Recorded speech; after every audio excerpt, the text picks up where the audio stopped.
Hello, I'd like to thank Tammy Narcho with Never 6% for giving us the opportunity to take a look at this unit and use it for our podcast. She has 30 years of experience. This is unit 504 at the Aliki in Flagler Beach. And she is a seasoned realtor who knows the area very well, who has lived here for over 30 years and second generation realtor. If you have more questions, you can contact her about this unit. Good afternoon. I'm here with Alan Flood, and he's with the Loan Factory. He has over 30 years of experience in the mortgage business and real estate. And Alan is here just to answer some questions for us today. So let's talk about your experience and the different markets from the 2009 subprime to how 5 years ago when the interest rates were around 2.5 to now at 7.25. Can you give us some insight to this, Alan? Sure. The time period between 2000 and 2009 will never happen again. It's extremely rare that everybody walking around that's breathing is able to get a loan. And everybody is in the speculation business. So in that time period, homes were extremely overpriced. Everybody was buying them. Everybody was waiting for them to go up. And when everybody's bought and there's nobody left to buy, what do you think? They go down. They did. So the banks lost, the investors lost. That was a time period that is memorable. The next time period is when the interest rates were low, and we had similar that the demand was way outpacing the supply. So the housing prices escalated.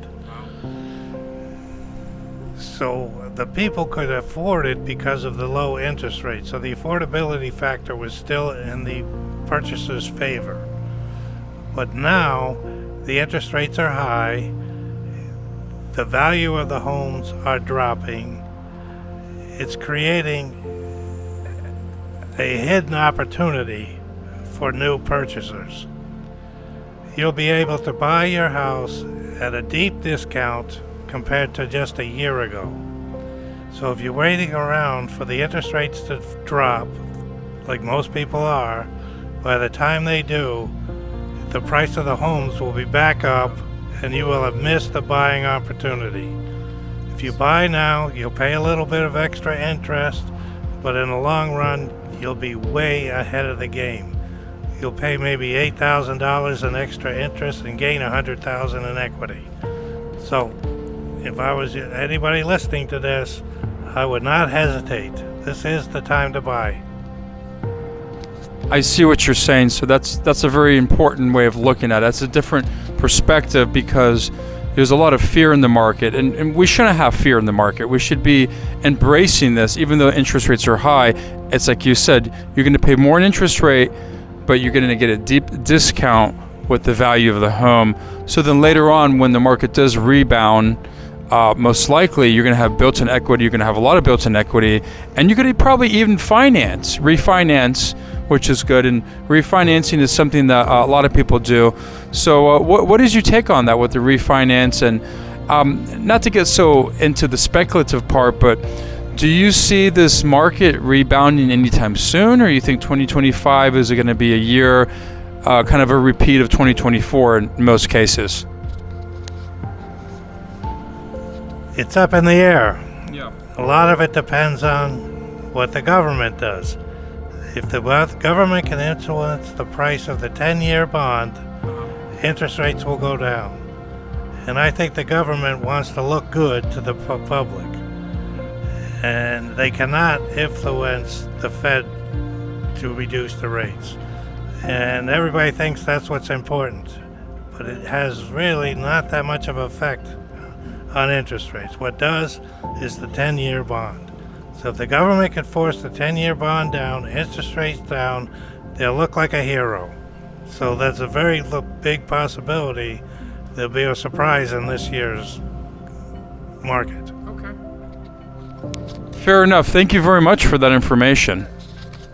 Okay, Alan, I have another question, and this is all very good information, and I thank you for taking the time to talk to us today about this. So, I have bad credit and I have no money. What is the first step to getting my first home? How can we help people that don't understand the process? The first thing somebody has to do is work on correcting their credit. It is not as difficult as the public believes. I've helped people correct their credit in 3 months, where they'll go from under 500 to above 700. They have to work at it, they have to do what they're asked, but it's very, very possible.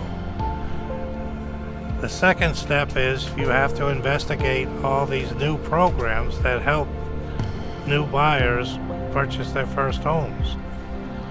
So between the two, a lot of people that think they're not able to purchase a home can.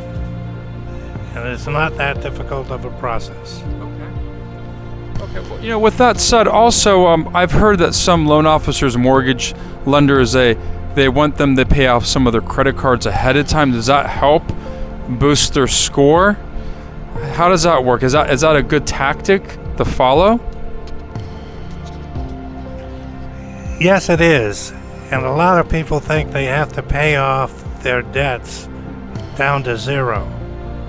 The truth is, you get the same credit if you pay your debt down to below 30% of the outstanding balance. So if you owe $1,000 and you pay it down to $299, you still get the same benefit to your credit score as if you paid it to zero. So that'll help you accumulate enough cash to take advantage of more different credit cards to work down. Also, it doesn't hurt to establish some new credit and be on time. 3 or 4 months of being on time with a new credit card can boost your score at 30, 40 points. So again, this is not surgery. It's a very simple, calculated process. Well, thank you for touching on that. So, Alan, the other question I have for you is, how can a new homeowner buy a house with these high interest rates? Are the banks more lenient due to the current conditions? What do you have to say about that? What's your thoughts? The banks are not extremely lenient, but they have come up with a lot of different programs to help first-time home buyers and new home buyers. Also, the sellers are very aggressively contributing towards the purchase of their properties to help sell them. So the new buyer, besides getting a creative package from the lenders, also gets help from the sellers. So it isn't as difficult as people think to purchase a home. It's also important to make sure you straighten your credit out. Even a 20-point increase in your credit score can save you hundreds of thousands over the years of the loan. So between straightening your credit out, looking for the right program, it's a very good time to buy. The public doesn't really believe that. Financially, a numbers guy will tell you over and over again, it's a smart move to buy today. Thank you. Okay, Alan, other question I have for you is, any benefits from these high interest rates during this market right now? The benefit is that it creates a buying opportunity. When people are bailing out, selling, they don't think they can sell because of the high interest rates, that's when the smart people purchase. They'll end up making a lot more money than anybody that's sitting around waiting and like all the sheep jumping in at the last minute when the rates go down. They'll all be competing with each other. So right now, the high interest rates have created a beautiful buying opportunity. Well, I thank you for this knowledge and information you provided to us today, and I thank you and the Loan Factory, and with all your experience for over 30 years, Alan Flood, for coming and having this podcast. And enjoyed it. And of course, with that said, we got to do another one. And you just have all this knowledge. Alan is great. You can give him a call and use him for loans or questions. He deals with residential, he deals with commercial, and he can definitely help you out. Don't be afraid to call me if you believe your credit is in bad shape. I've helped thousands of people repair their credit and purchase homes. So I look forward to helping all of you. Thank you. Thank you, Alan. Appreciate it.